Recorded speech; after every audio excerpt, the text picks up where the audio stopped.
주간 실업 쓰나미가 6주 연속 계속됐습니다. 연방노동부는 지난주 4월 19일부터 25일 신규 실업수당 청구 건수가 384만 건을 기록했다고 오늘 밝혔습니다. 신규 실업수당 청구가 늘었다는 것은 그만큼 일자리가 줄었다는 의미입니다. 청구 건수 규모는 4주 연속 줄었지만 여전히 폭증세가 이어지고 있습니다.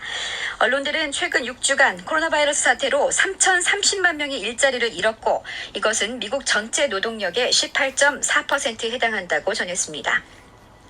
전국 신규 실업수당 청구 건수는 코로나 바이러스 사태로 3월 셋째 주 330만 건으로 크게 늘기 시작해서 같은 달 넷째 주에는 687만 건까지 치솟은 후에 이후 661만 건, 또 524만 건, 443만 건 등을 기록했습니다.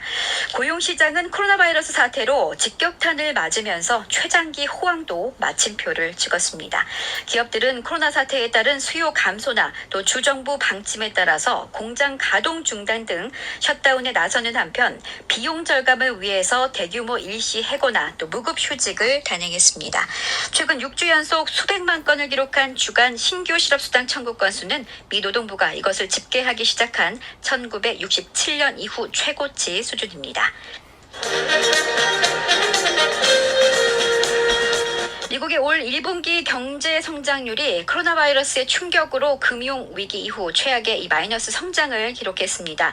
그러나 글로벌 증시는 코로나 바이러스 치료제 개발에 대한 기대감으로 급등했습니다. 미국의 올 1분기 경제 성장률이 마이너스 4.8%를 기록했다고 미국 상무부가 발표했습니다. 이는 2014년 1분기의 마이너스 1.1% 성장 이후 6년 만의 첫 마이너스 성장입니다. 또 2008년 4분기의 마이너스 8.4% 성장 이후 최악의 성장률이라고 미국 언론은 전했습니다. 코로나19가 미국 경제에 미치는 충격은 2분기가 훨씬 더 심각할 것으로 보입니다. 이에 따라 블룸버그 통신은 미국의 2분기 성장률은 역대 최악의 마이너스 성장을 기록할 것으로 예상된다면서 따라서 1분기 마이너스 성장은 경기 침체가 시작됐다는 것을 의미한다고 보도했습니다. 미국 경제가 코로나19로 큰 충격을 받고 있다는 것이 성장률을 통해 나타나고 있는 가운데 미국 중앙은행인 연방준비제도는 기준금리를 동결해 제로금리 수준을 유지하기로 결정했습니다. 또 경제가 정상화될 때까지 제로금리를 유지하겠다는 뜻을 밝혔습니다. 연준은 특히 미국 경제를 지원하기 위해 모든 범위의 정책 수단을 동원하겠다고 강조했습니다. 미국의 암울한 성장률에도 불구하고 뉴욕 증시와 유럽 증시는 미국 길리어드사의 항바이러스제인 렘데시비르가 코로나19 치료제로 기대를 모으면서 급등세로 마감했습니다. 또 국제유가 급등도 글로벌 증시 상승에 한몫했습니다. 6월 인도분 서부 텍사스산 원유는 1배럴에 $2 72센트, 22% 급등한 $15 6센트에서 거래를 마감했습니다. YTN 김원배입니다. 한편 트럼프 행정부는 코로나 백신 개발 기간을 단축하기 위한 프로젝트를 추진 중이라고 블룸버그 통신이 어제 보도를 했습니다.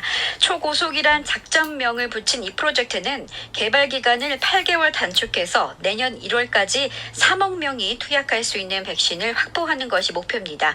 여기에는 민간 제약회사와 정부 기관 또 군 관계자가 참여합니다.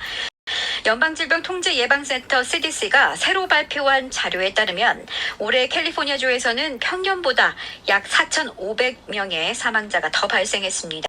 신종 코로나 바이러스 확산 사태로 일자리를 잃거나 또 무급 휴직 사태에 놓인 취업비자 H-1B 신분 이민자들이 급증하고 있습니다. 이민당국의 구체적인 구제 대책이 나오지 않는 한 오는 6월 말까지 약 20만 명에 달하는 H-1B 이민자들이 합법 체류 신분을 상실하게 될 위기에 놓여 있습니다. 이 코로나 확산으로 지난 3월부터 시작된 미 기업들의 대규모 감원 조치도 일자리를 잃은 H-1B 이민자들의 실직 기간이 1개월 이상 이어지고 있는 데다가 경제가 크게 위축되면서 새로운 직장도 찾기 어렵기 때문입니다. H-1B 비자 신분자는 실직 또는 무급 휴직 사태로 60일을 넘기게 되면 자동적으로 비자가 취소돼서 불법 체류 신분으로 전락하게 됩니다. 코로나 사태 상태로 실직하거나 무급휴직 상태에 놓인 취업비자 신분 이민자가 현재 미국 전역에서 약 25만여 명 정도고 이들 중 약 20여만 명이 H-1B 신분자인 것으로 추산이 되고 있습니다. 케빈 뉴섬 캘리포니아 주지사가 주내 모든 해변을 폐쇄하라는 명령을 내릴 것으로 보인다고 LA타임즈와 CNN 등 다수 주요 언론들이 어제 보도를 했습니다. 도널드 트럼프 대통령은 코로나 바이러스 전염병이 미국 역사상 최악의 공격이라며 이는 진주만 공습이나 9.11 테러보다 심각하다고 밝혔습니다. 트럼프 대통령은 6일 백악관에서 미국이 최악의 공격을 헤쳐나가고 있다며 이같이 말했습니다. 그러면서 이번 전염병은 지난 1941년 일본의 진주만 기습 공격과 2001년 뉴욕의 쌍둥이 빌딩을 폭파시킨 9.11 테러보다 더 심각하다고 강조했습니다. 캘리포니아 주정부가 코로나 긴급 행정명령에서 영업을 금지시킨 7개 업종은 오렌지 카운티 가이드라인을 따르더라도 아직은 오픈할 수 없다고 밝혔습니다. 오픈이 금지된 7개 업종 비즈니스는 식당을 비롯해서 바와 클럽, 엔터테인먼트 관련 비즈니스, 짐과 피트니스 센터, 미용실과 네일샵, 대중모임 행사, 그리고 컨벤션 센터입니다. 또 식당은 지금과 같이 투고와 배달만 할 수 있습니다. 리버사이드 카운티에서는 마스크 착용과 사회적 거리두기 규정이 연장됐습니다. 리버사이드 카운티 보건국은 어제 주민들이 야외에서 마스크를 착용하고 사회적 거리두기를 준수해야 하는 명령을 오는 6월 19일까지 연장한다고 발표를 했습니다. LA 카운티 내 등록 유권자 전원이 우편 투표 용지를 받게 됩니다. LA 카운티 슈퍼바이저 위원회는 어제 오는 11월 본선거를 시작으로 앞으로 진행되는 모든 선거에서 등록 유권자 전원에게 우편 투표 용지를 발송한다는 내용의 안을 표결에 붙여 만장일치로 통과시켰습니다. 이에 따라서 LA 카운티 내 등록된 유권자 540만여 명은 신청과 관계없이 우편 투표 용지를 받게 됩니다. 또 유권자 등록을 마치면 자동적으로 우편 투표 용지가 발송이 됩니다. 단 투표센터들은 11월 본선 일정에 맞춰서 오픈되고 현장을 찾아서 직접 투표하거나 우편 투표 용지를 전달하는 것도 기존과 마찬가지로 가능합니다. 이 앞선 결정으로 우편 투표가 대폭 확대됨에 따라서 $900만 추가 지출될 것으로 또 추산되고 있습니다.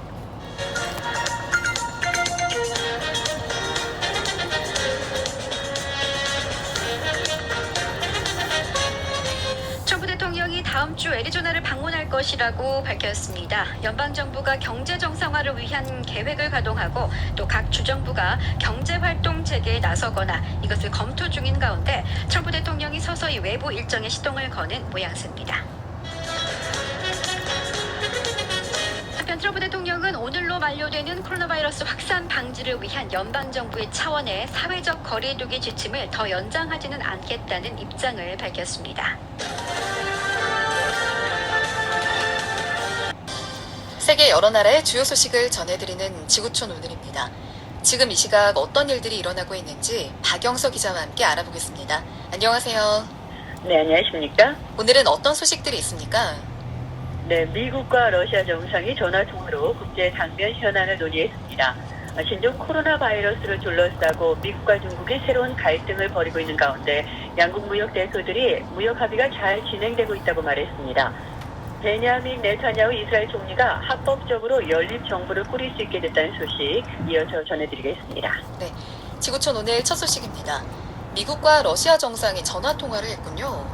네, 도널드 트럼프 미국 대통령과 블라디미르 푸틴 러시아 대통령이 7일 전화로 최근 당면한 국제 현안과 양국 현안을 논의했습니다. 백악관과 크렘린궁은 두 정상이 신종 코로나 바이러스 사태와 유가 안정 문제, 또 군축 협정 등을 중점 논의했다고 전했습니다. 두 정상이 특별히 전화통화를 한 이유가 있을까요? 네, 8일은 제75주년 유럽 전승 기념일입니다. 2차 세계대전 당시 미국과 영국, 러시아, 프랑스 등 연합군이 이 나치 독일의 항복을 받아내고 유럽에서 전쟁을 공식적으로 끝낸 날입니다. 러시아는 시차 때문에 9일이 공식 기념일인데요. 유럽 전승 기념일을 앞두고 두 정상이 이를 축하하는 덕담을 나눴다고 합니다.